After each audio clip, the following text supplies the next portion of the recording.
Cezanne and the Apple Boy by Lawrence Anhalt.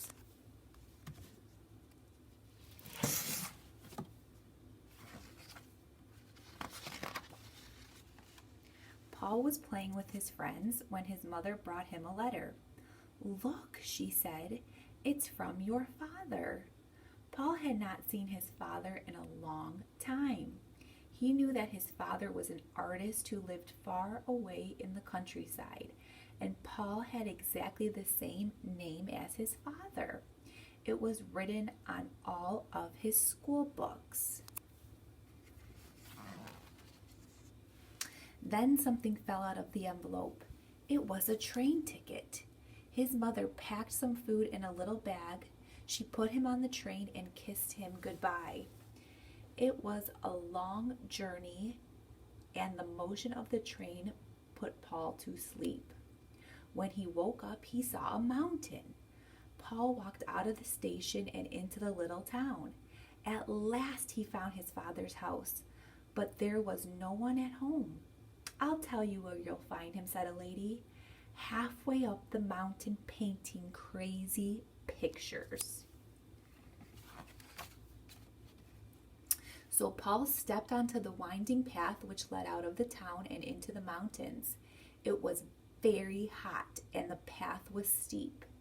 In the shade of a tree, a donkey was munching apples. Someone was talking to himself nearby. Paul peeped around the corner. "Oh!" he shouted. High on a rocky path, he saw a man as big as a bear.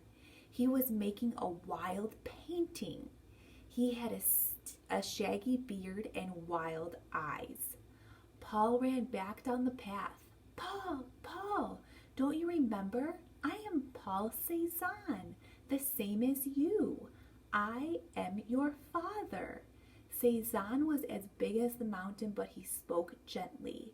"I am very pleased to see you," he said, "but I will not shake your hand. You see, I do not like anyone touching me."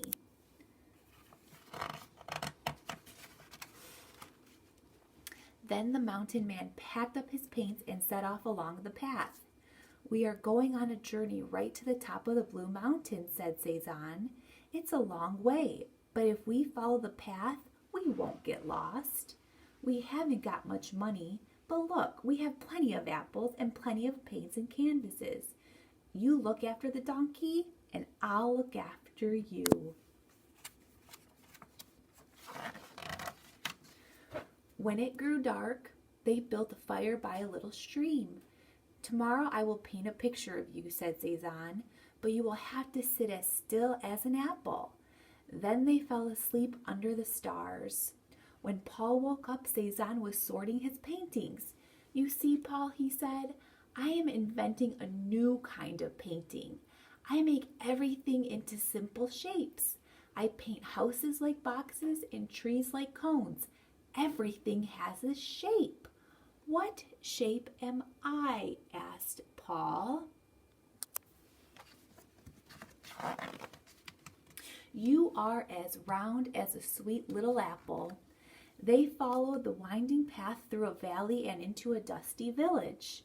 The people in the cafe stared at Cezanne and laughed at his pictures. "What have you painted today?" they snorted. "A crooked house or a wobbly tree?" "You see, Paul," his father sighed, "the world doesn't understand me, and I don't understand the world. That's why I spend my time in the mountains. And that's why you are so poor, mountain man," laughed the people in the cafe. Cezanne stood up and walked toward the door. "Just a moment," said a voice behind him. "May I see that picture?"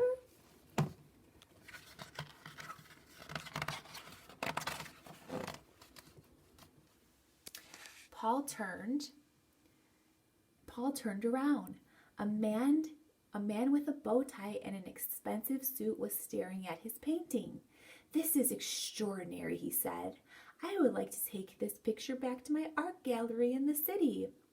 My name is Vollard. I am an art dealer. I am always looking for exciting new work." So Vollard left with a huge pile of paintings. Paul ran after him. Please, Mr. Vollard, he whispered, look after these paintings. I think they are very special. I think my father has invented a new kind of painting.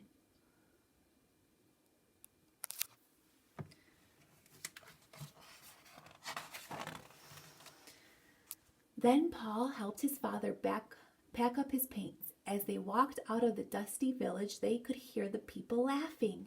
Ah, Paul, said Cezanne, sometimes life is as hard as climbing a mountain. The people are right. My paintings are worth nothing at all. At last there was no money left. I should find a job, said Cezanne. The trouble is I am only good at one thing. That is painting. I know something else you are good at, said Paul quietly. You are good at being a father.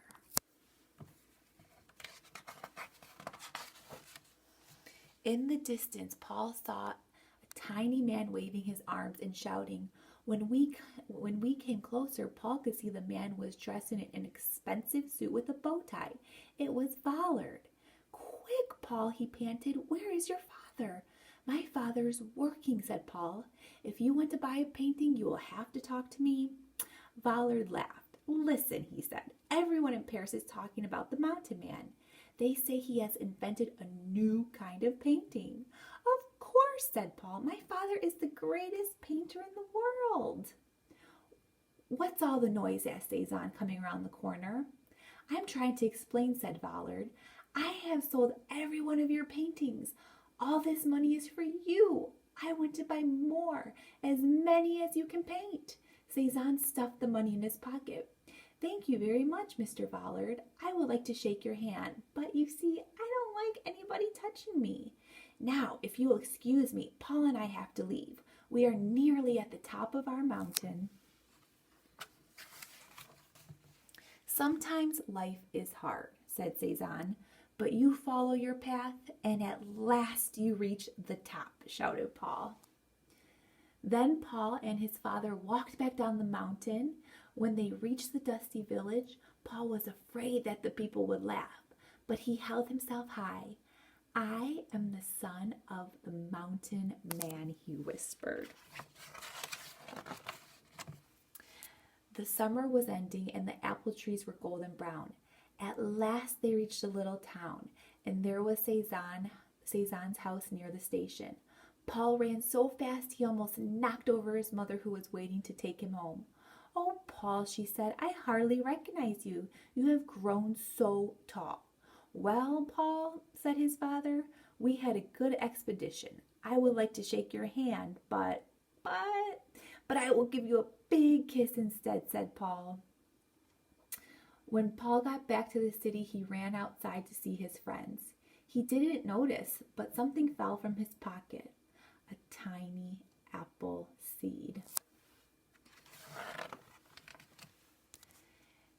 10 years passed. Paul looked outside where the tiny seed had grown into an apple tree which blossomed in the spring. He thought of his father, Paul Cezanne, following his path high on the Blue Mountain. He had become a successful art dealer like Vollard.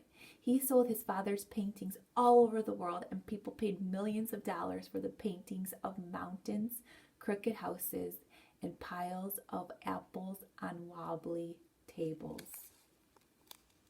The end.